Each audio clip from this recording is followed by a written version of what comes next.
Ogives. Ogives are graphs that are used to visually represent the cumulative frequency of the data set. It is a smooth curve that depicts how many data points lie below or above a certain value. Let us understand the method of representing a data set using an ogive for a given data set. In rural areas, the proportion of households with access to piped or tap water in the dwelling is quite low. A majority of households need to travel long distances to fetch water.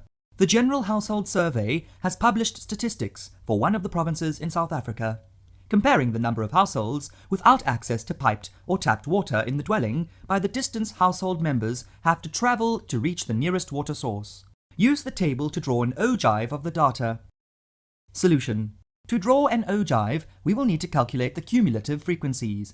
To calculate cumulative frequency, we add the frequency of the current class interval with the cumulative frequency of the previous class interval. For the first class interval, the cumulative frequency will match the current frequency because we are adding it to 0.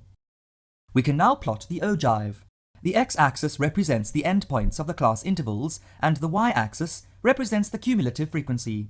The coordinate of the first point will be 100, 0, as the plot of the ogive will start at the y value of 0. For the second point, the x-coordinate will be the endpoint of the first interval, or the beginning of the second interval. The y-coordinate will be the cumulative frequency of that interval. Therefore, the coordinates of the second point is 200, 400. Similarly, the coordinates of the other points will be 300, 650, 400, 800, 500, 850, and 600, 880. We join these points with a smooth curve. Note that a frequency polygon is a plot of the frequencies, whereas the ogive is a plot of the relative frequencies. Need more help? Subscribe to our channel. Can't wait that long? Ask Masky to help you and let the math finally start mathing.